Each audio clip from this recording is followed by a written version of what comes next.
Welcome back नाज़रीन। मुस्कुराती सुबह में एक बार फिर खुशामदीद। ब्रेक पर जाने से पहले कहा था कि नए सेगमेंट का आगाज़ करूंगी और नया सेगमेंट जो मैं आपके लिए लाई हूं वो आप लोग जानते हैं कि कौन सा सेगमेंट होता है। प्रॉपर्टी के हवाले से हम बात कर रहे होते हैं, प्रॉपर्टी डीलिंग के हवाले से बात कर रहे होते हैं कि किस तरह से आप अपनी प्रॉपर्टी बआसानी बना सकते हैं और कौन कौन से ऐसे टास्क होते हैं जिनको आपने पूरा करना होता है और अपनी प्रॉपर्टी बआसानी आप लोग ले सकते हैं। प्रॉपर्टी के ऊपर बात करने का मकसद ये होता है कि जिस तरीके का मुआशरा चल रहा है, सोसाइटी चल रही है, हम उस हिसाब से बात कर रहे होते हैं क्योंकि जिस तरीके के नए नए प्रोजेक्ट जो है मार्केट के अंदर लॉन्च होने जा रहे हैं और उन तमाम सूरत हाल को मद्देनज़र रखते हुए जो प्लान्स वो देते हैं, उन प्लान्स को आपने कैसे टैकल करना है, उन प्लान्स के ऊपर कैसे वर्किंग करनी है, उन तमाम चीज़ों को अवेयर कर रहे होते हैं, उन तमाम चीज़ों से आप लोग को बता रहे होते हैं कि कैसे आप लोगों ने तमाम चीज़ों को हैंडल करते हुए अपने आप को मनवाना है मार्केट के अंदर। क्योंकि बहुत सारे लोग ऐसे होते हैं जिनको बहुत सारी चीज़ें नहीं पता होती। तो ये तमाम सूरत हाल हम प्रोग्राम के अंदर डिस्कस करेंगे और आप लोग को बताएंगे कि कौन कौन सी चीज़ें ऐसी हैं जो कि आपके लिए फ़ायदेमंद साबित हो सकती हैं। और साथ ही आज हम बात करेंगे दीगर NGOs के हवाले से, क्योंकि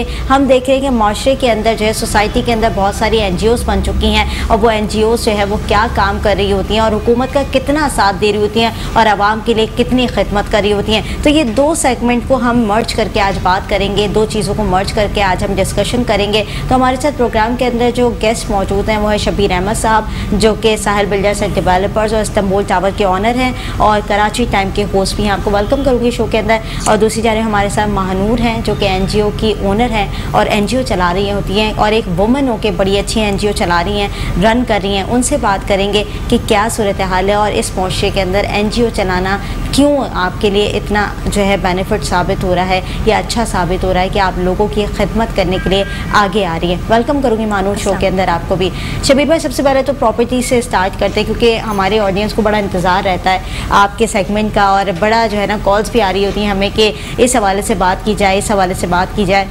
तो आज हम जो लेकर आए हैं टॉपिक वो ये लेकर आए कि अमूमन हम कराची की प्रॉपर्टी की तो बात कर रहे होते हैं, कराची की प्रॉपर्टी देख भी रहे होते हैं कि कब बूम हो रही होती है और मैं आपसे बात भी कर रही होती हूँ कि कौन सी सिचुएशन ऐसी होती है जब हमें अंदाज़ा होता है कि प्रॉपर्टी जो है वो हाई पर जा रही है। लेकिन आज हम थोड़े से इस्लामाबाद की तरफ बात करेंगे। आपके प्रोजेक्ट कुछ इस्लामाबाद के अंदर भी चल रहे हैं और वहाँ पर भी आपकी डीलिंग्स हो रही हैं। तो वहाँ के रेट्स में और कराची के रेट्स में क्या फ़र्क होता है और किस तरीके से प्रॉपर्टी को डील किया जाता है?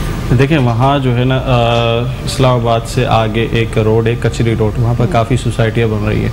इसके अलावा मोटरवे, वहाँ पर सोसाइटियाँ बन रही है। लेकिन उन कराची की प्रॉपर्टी इस वक्त आप कराची में कहीं पे भी प्लॉट लेने जाते हैं तो कम से कम बुकिंग में आपको 50-60 लाख से कम का नहीं मिलता। और इस्लामाबाद में इस वक्त ये बेनिफिट है कि 10 लाख, 12 लाख, 15 लाख, यहाँ तक के 9 लाख की भी बुकिंग हो रही है। 125 अच्छा। हाँ, 5 मरले की 125 गज बनता है तकरीबन, और वो भी 2-3 साल की इंस्टॉलमेंट पे। तो इस वक्त जो ऐसी सोसाइटियां हैं इस्लामाबाद में जिसकी NOC आ चुकी है तो वहाँ पर इन्वेस्टमेंट करने में ज़्यादा फ़ायदा है, आवाम को भी फ़ायदा है। दूसरी बात यह है कि इस्लामाबाद वैसे भी कराची से उसके रेट ज़्यादा ही होते हैं, लेकिन ये एक नई जगह बन रही है और काफ़ी वहाँ पर सोसाइटियाँ बन रही हैं और इस वक्त तो इन्वेस्टर के लिए बहुत ही अच्छी अपॉर्चुनिटी है। इसी तरह एक सोसाइटी बन रही है किंगडम के नाम से, तो उस पर भी इस वक्त 9-9.5 लाख रुपए का प्लॉट है, 2-3 साल की इंस्टॉलमेंट है। तो वो क्लियर प्लॉट्स हैं, मतलब जिस तरीके से हम देख रहे हैं, आप बता रहे हैं कि बड़े चीप प्राइसेस हैं, बड़े सस्ते प्राइसेस के अंदर प्लॉट जो है वो वहाँ पर मिल रहे हैं। और आप जिस तरीके से बता रहे हैं 125 गज का प्लॉट जो है वो 9-10 लाख रुपए की आसान सी जो है वो कहते हैं ना कीमत के ऊपर आपको हासिल हो रहा है। तो ये NOC क्लियर है, तमाम चीज़ें डन है। काफ़ी जगहें ऐसी हैं जिसकी NOC क्लियर है और जिसकी NOC क्लियर है उसी पे हम काम करते हैं।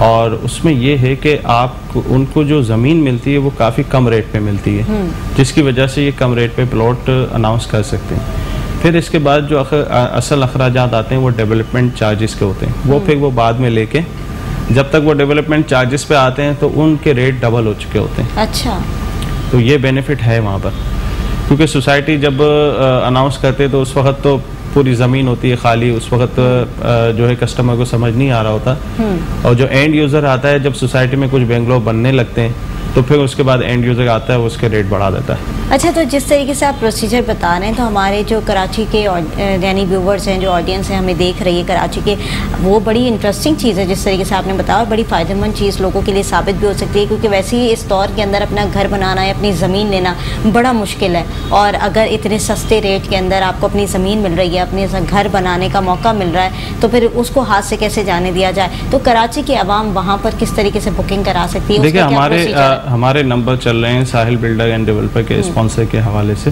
तो वो हमें कांटेक्ट करके और हमें बुकिंग करवा सकते हैं, और जिन सोसाइटी की एनओसीज होंगी उसी पे हम उसको बुकिंग करवा के देंगे। अच्छा, जिस तरीके से हम उसकी बात करते हैं, स्टेट की बात करते हैं, और साहिल बिल्डर्स एंड डेवलपर्स की अगर मैं बात करूं, तो मैंने अमूमन आपसे ये सवाल किया है कि जो स्टेट एजेंट का काम होता है वो क्लैरिफिकेशन कराना होता है, पेपर वर्किंग के हवाले से भी, तमाम चीज़ों के हवाले से भी, क्योंकि लोग बड़े डरे हुए हैं, और जिस तरीके का मौशा चल रहा है उस हवाले से भी हम बात कर रहे होते हैं कि नए नए प्रोजेक्ट मुतारिफ तो हो जाते हैं, नई नई ज़मीनें तो आ जाती हैं, प्लॉटिंग की सूरत पर भी हाउसिंग सोसाइटीज़ तो आ जाती हैं, लेकिन वहाँ पर जो है वो गेम कुछ और होता है और चीज़ें कुछ और बताई जाती हैं। तो ये तमाम चीज़ें बड़ी जो है मार्केट के अंदर इवॉल्व हो चुकी हैं। तो ऐसी सूरत हाल के अंदर एक स्टेट एजेंट, जैसे कि आपने कहा साहिल बिल्डर्स एंड डेवलपर्स के नंबर चल रहे हैं, वो तमाम चीज़ें जो है टैकल करेगी, और जहाँ पर एनओसीज हुए हैं और जहाँ पर ओरिजिनल चीज़ आपको मिल रही है वो आप लोगों को प्रोवाइड करेंगे।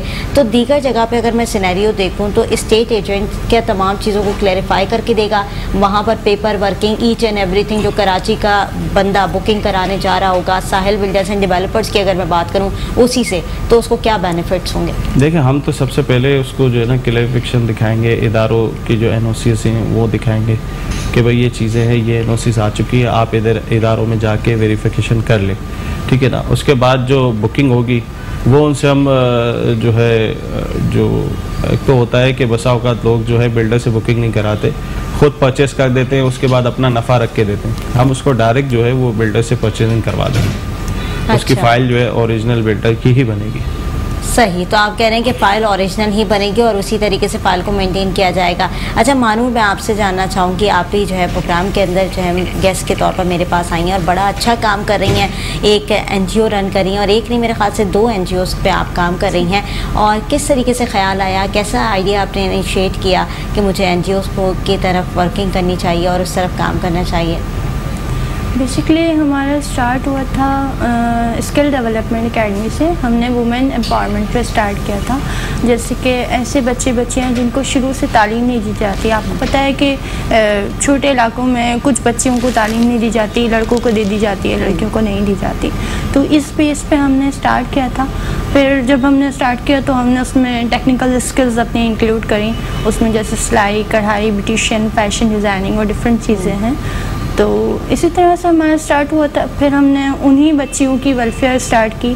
जैसे उन बच्चियों को हमने, जैसे उनका कोर्स ख़त्म होता था तो हम उनको एक सिलाई मशीन उनको गिफ्ट कर देते थे एज अ गिफ्ट। तो फिर वो अपने घर पे बैठे हुए रोज़गार हासिल कर सकते थे। तो यहाँ से हमारा स्टार्ट हुआ था। एंड नाउ अल्हम्दुलिल्लाह हमारी एनजीओ काफ़ी चीज़ों पे वर्क कर रही है, जैसे कि राशन है, फूड है, कपड़े हैं, सर्दी गर्मी जो भी आती रहती हैं एक्टिविटीज़। तो हम यानी कोई भी डिज़ास्टर आता है तो ऐसी चीज़ों में एनजीओ आपकी जो है वो स्टैंड करती है। अच्छा, क्या नाम है आपके एनजीओज़ का और कहाँ पर वर्किंग कर रही है और किस तरह की वर्किंग हो रही है? जैसे कि आपने तो बताया कि हम एक नॉर्मली एजुकेशन पे ज़्यादा वर्क कर रहे हैं कि लड़कों की पढ़ाई पर तवज्जो दी जाती है, लड़कियों की पढ़ाई पर इतनी तवज्जो नहीं दी जाती, लेकिन एक एनजीओ को चलाना कितना मुश्किल है?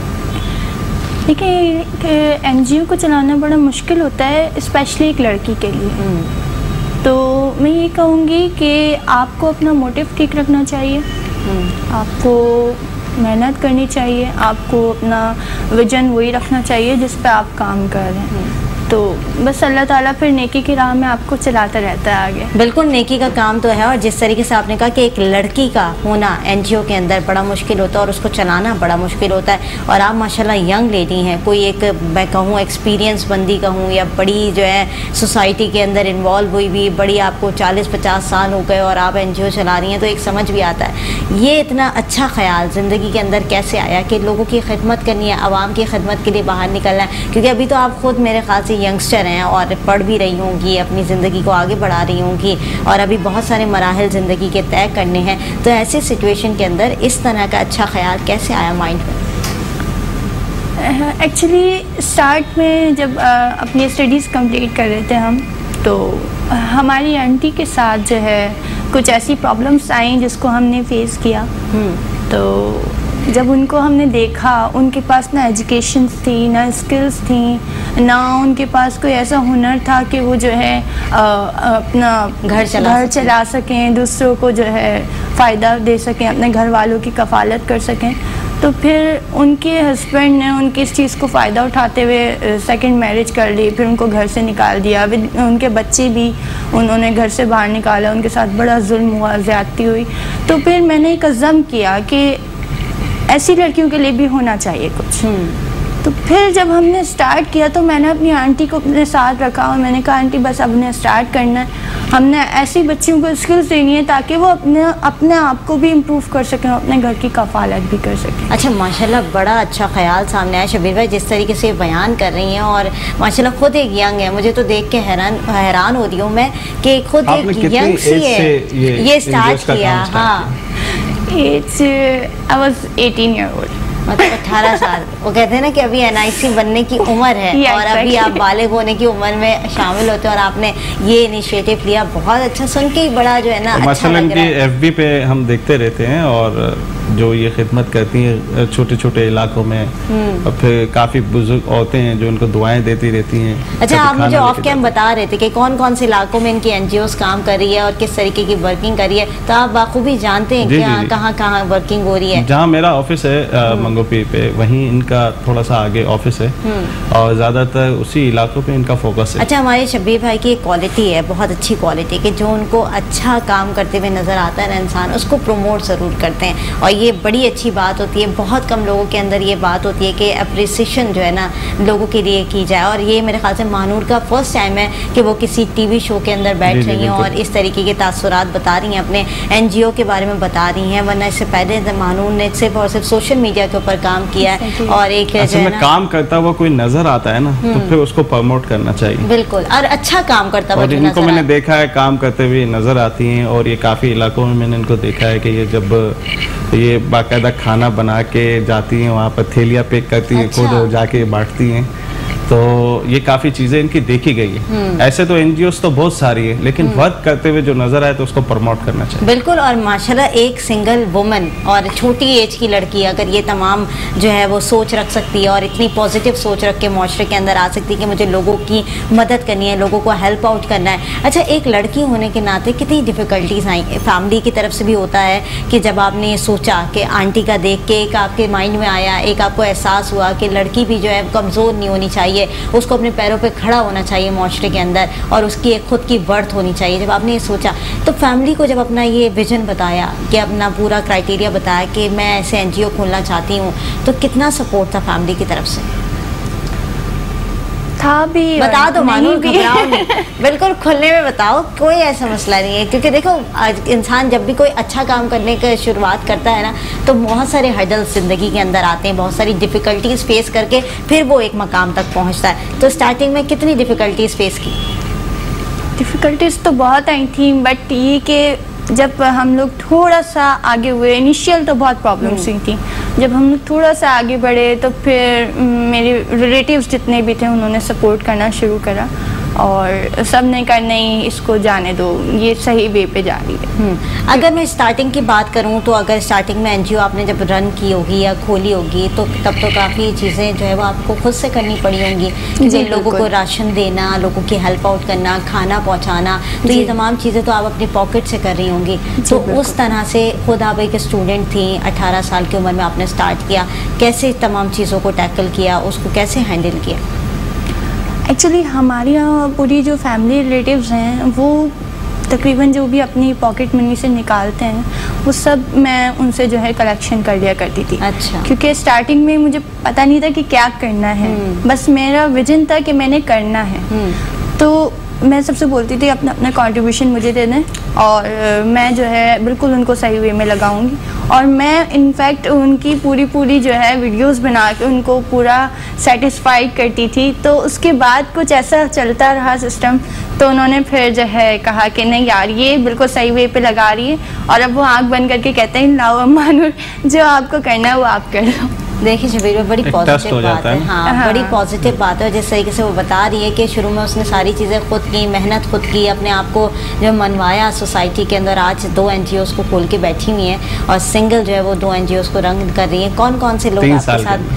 वाह भाई, और 3 साल से रन कर रही हैं। कौन कौन से लोग आपके साथ अब मौजूद हैं? पार्ट कौन रहे? टीम कितनी बड़ी है आपकी अब?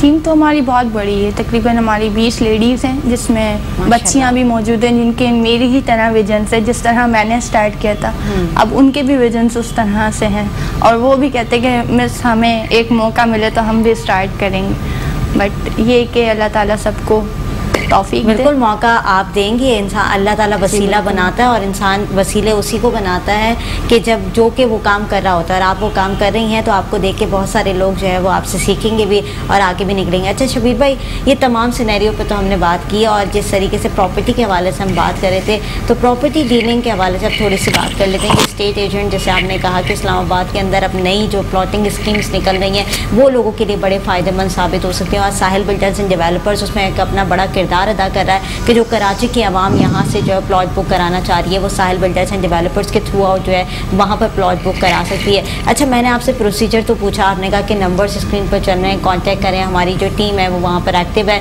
वो आपका कॉल उठाएगी और उसके बाद तमाम प्रोसीजर जो है वो आप खुद जो है वो डील कर रहे होंगे। बहुत सारी स्टेट एजेंसीज ऐसी होंगी जो कि उस तमाम प्लॉटिंग की सूरत में अभी लगी भी होंगी, तो ऐसे क्या चीज़ों को मद्देनज़र रखते हुए काम करना चाहिए या किस तरीके से कहते हैं लोगों को हम अवेयर करें कि क्या चीज़ें देख कर जो है वो डील करनी होती है? देखिए, जिस तरह कराची के अंदर जो है काफ़ी सोसाइटी ऐसी हैं जिसके बारे में कभी कभी SPC जो है वो एक अपना लेटर जारी करती है या दूसरे इदारे जारी करते हैं कि भाई इन सोसाइटी में आप प्लॉट ना लें, इनकी NOCs नहीं है या ये ठीक नहीं है या इनकी ज़मीन ठीक नहीं है। इसी तरह इस्लामाबाद में भी काफ़ी सोसाइटी ऐसी हैं जिसको गवर्नमेंट ने उसको डिग्रेड किया हुआ है क्योंकि वो जो है सोसाइटियाँ ठीक नहीं हैं। जो सोसाइटियाँ ऐसी हैं जिसकी NOC है और जो 16-17 जो इनको NOC होती है, क्योंकि वहाँ इंतकाल का सिलसिला है, तो इंतकाल ज़मीन पे आता है, वो कराची से थोड़ा डिफरेंट सिस्टम है। तो उस पोजीशन में हम देखते हैं कि जिसकी NOCs हैं और जिस पे गवर्नमेंट के कोई दावा नहीं है, उसी पे हम प्लॉटिंग जो है सेल करते हैं। अदरवाइज जब तक उनकी NOC नहीं आती हम उस पर सेल नहीं करते। ठीक है। और अगर मैंने जैसे दीगर रियल एस्टेट की बात की और मैंने वो सवाल आपसे रेज़ किया कि जैसे आप तो कह रहे हैं कि मैं तमाम पेपर वर्किंग और तमाम क्लैरिफिकेशन करके आवाम के सामने रखूंगा, फिर आगे वो वेरीफाई कराना चाहे तो वो उनकी चॉइस है और वो करवाना उनका हक भी बनता है। जो पैसे दे रहा है उसका हर सवाल पूछना उसका हक है और ऐसा नहीं है कि हम उसको बोलेंगे नहीं आप हमारी जिम्मेदारी पे ले लो। हम उसको खुद कहेंगे कि आप प्रैक्टिकली खुद जो है वो वेरीफाई करो। कल ऐसा ना हो कि आप कहोगे हमें तो पता ही नहीं था। तो मुझसे क्या, किसी से भी कोई प्रॉपर्टी लेते हैं तो अपनी वेरिफिकेशन पूरी करें। ठीक है। तो वेरिफिकेशन का किस तरीके का इदारे हैं गवर्नमेंट के, बहुत सारे इदारे ऐसे होते हैं। अब तो बहुत आसान है कि आप उसको कॉल पे जो है ले सकते हैं। लेकिन बहुत सारे इदारे शबीर भाई ऐसे होते हैं कि जब हम वहाँ पर जा रहे होते हैं, गवर्नमेंट इदारों की सूरत हाल आपके सामने बनी हुई है, सिस्टम जिस तरीके का बना हुआ आपके सामने है कि अगर नॉर्मल बंदा उस इदारे में घुस जाए तो उसका कह दें आप पूरा दिन भी बर्बाद हो जाए लेकिन उसका काम नहीं होगा। नहीं, पहले से जो है ना अब काफ़ी बेहतर हो गया। कराची में भी इस्लामाबाद में भी वेरिफिकेशन आपको हो जाती है, लेकिन चंद ऐसे मसाइल ऐसे हैं कि जो पुराने खाते खराब हुए वो खाते सही करना थोड़ा मुश्किल है। अब जो नई चीज़ें आ रही हैं तो उस पर गवर्नमेंट काम कर रही है। इस्लामाबाद में भी हो रहा है, गवादर में भी हो रहा है और कराची में भी हो रहा है कि वेरिफिकेशन पूरी मिल रही है उसको। ठीक। और अगर हम कराची की बात करें तो कराची के मार्केट को इस वक्त आप कहाँ देख रहे हैं और जो प्रॉपर्टी डीलिंग्स हो रही हैं कराची के अंदर उसका क्या सिनेरियो हो सकता है? देखिए, जो 6 से 8 महीने के अंदर बूम आया है कराची के अंदर और जो रेट बढ़े हैं वो तारीखी रिकॉर्ड रेट बढ़े हैं। इससे पहले इस पोजीशन में इतने रेट नहीं बढ़े क्योंकि कोविड की वजह से हमने देखा था कि रेट काफी गिरे थे मार्केट के। नहीं, गिरे नहीं थे, स्टार्टिंग में कोविड आया था वो थोड़ा बहुत डिफरेंस पड़ा था। अगर कोई प्रॉपर्टी 1 करोड़ की अगर उसमें 10 लाख रुपए गिर गए तो उसको गिरना नहीं कहते। अच्छा। अब वो बढ़ती ऐसी है कि जो प्रॉपर्टी 1 करोड़ की थी वो हो गई 2 करोड़ रुपए की। अच्छा। 6 महीने के अंदर इतना डिफरेंस आज तक पाकिस्तान में प्रॉपर्टी में, कराची में खासकर आज तक नहीं आया। बहुत। तो ये फर्स्ट टाइम हुआ है कि सिर्फ 6 महीने के अंदर इतना रेट बढ़ा है। यानी आप कह रहे हैं कि 6 महीने की ड्यूरेशन ऑफ टाइम के अंदर प्रॉपर्टी बहुत बूम कर गई है, और अब जिसके पास भी प्रॉपर्टी थी वो बड़े फ़ायदे में रहा है, और जिन्होंने ली है वो भी अभी बड़े फ़ायदे में है। तो ये मार्केट वैल्यू का कब पता चलता है? क्योंकि जिस तरीके से मैंने आपसे पहले भी सवाल किया था, लोगों को अंदाज़ा नहीं होता मार्केट वैल्यू का, तो मार्केट वैल्यू कब इंक्रीज़ होती है? देखिए, गवर्नमेंट एक रूल बनाती है FBR के थ्रू कि भाई इन चीज़ों को जो है ना देखना है, इनका जो है पैसा कहाँ जा रहा है। पहले गवर्नमेंट बैंकों की तरफ गई तो लोगों ने बैंकों में पैसा डालना छोड़ दिया, कैश की डीलिंग कर रहे हैं। प्रॉपर्टी के अंदर कैश की डीलिंग आसानी से हो रही है, और प्रॉपर्टी एक ऐसा मामला है जो खासकर सोसाइटी जितनी भी है उस पे FBR ने पता नहीं क्यों आंख बंद की हुई है, क्योंकि सेल परचेस सब कुछ होती है लेकिन कोई डेटा FBR तक नहीं जाता। तो ये वजह भी हो सकती है प्रॉपर्टी के रेट बढ़ने की। ये वजह क्यों है? ये वजह भी तो आइडेंटिफाई करनी चाहिए ना। ध्यान नहीं है, सुस्तियां हैं, और कुछ आंखें बंद करनी की हैं। अब जानबूझ के की हैं, किस वजह से की हैं, ये तो वो खुद बता सकते हैं। ठीक, जिस तरीके से आपने बताया कि बहुत सारी चीज़ें ऐसी हैं कि सिस्टम को अपग्रेड होना पड़ेगा, और बहुत सारे इदारे ऐसे जो सो रहे हैं कि उनको जागना भी पड़ेगा, क्योंकि प्रॉपर्टी हमारे पास अब जो मार्केट के अंदर मैं देख रही हूं, का जो रूल बना सबसे उरूज पर पहुंची। SBC का जो रूल बना हुआ वो ये रूल है कि एक कोई भी बंदा बिल्डर से प्रॉपर्टी खरीदता है तो SBC पे उसका एग्रीमेंट जमा होगा, और आबाद का एक नुमाइंदा आके उस पर सिग्नेचर करेगा। अच्छा, एक एग्रीमेंट वो दिखा दें कितने एग्रीमेंट हैं उनके पास और कितनी सोसाइटियां बनी है। अगर 100 जो है प्रॉपर्टी की ट्रांजैक्शन होती है तो मुश्किल से कोई एक आध मिल जाए तो मिल जाए, वरना पॉसिबिलिटी नहीं है। अच्छा, तो आप ये कह रहे हैं कि कोई भी चेक एंड बैलेंस नहीं है? कुछ नहीं है। बहुत सारी ऐसी बातें हैं वाकई जो कि चेक एंड बैलेंस ये मेरे खिलाफ, तो ये बिल्डर्स के मेरे खिलाफ ये बात है, लेकिन पाकिस्तान के लिए ये अच्छी बात है कि ये इस पर जो है ना गवर्नमेंट इदारों को देखना चाहिए। बिल्कुल नजर सानी करनी चाहिए, क्योंकि बहुत सारी चीज़ें हम प्रोग्राम के अंदर यही डिस्कस कर रहे होते हैं कि जहाँ पर सिस्टम जो है वो अपग्रेड नहीं हुआ होता, सिस्टम को जो है वो बेहतर होने की ज़रूरत है। मानूर, लास्ट क्या मैसेज देना चाहेंगी? जितने भी व्यूवर्स आपको देख रहे हैं माशाल्लाह बड़ी यंग हैं, बार बार मैं कह रही हूँ, और जितना नेकी का काम आप कर रही हैं तो बहुत ही, मुझे तो बहुत इम्प्रेस किया आपकी पर्सनालिटी। तो हमारी व्यूवर्स को क्या कहेंगी, क्या मैसेज देना चाहेंगी?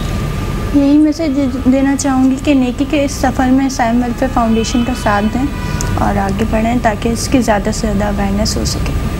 शबीर भाई, आप क्या कहेंगे उनके लिए? क्योंकि आज मैं आपका मैसेज नहीं लूँगी, आज मैं उनके लिए मैसेज लूँगी। देखिए, वेलफेयर के इदारे हमारे जितने भी NGOs हैं या जितने भी लोग वेलफेयर के लिए काम कर रहे हैं, जिसका काम आपको नज़र आ रहा है कि वाकई ये काम कर रहे हैं और दिख रहा भी आपको, तो वो इदारों का एक ऑप्शन होता है, वो बड़ा अच्छा होता है। वो ये होता है कि यार हम आपको जगहें बताते, आप अपने हाथ से वहाँ जाके बांट दें। बिल्कुल।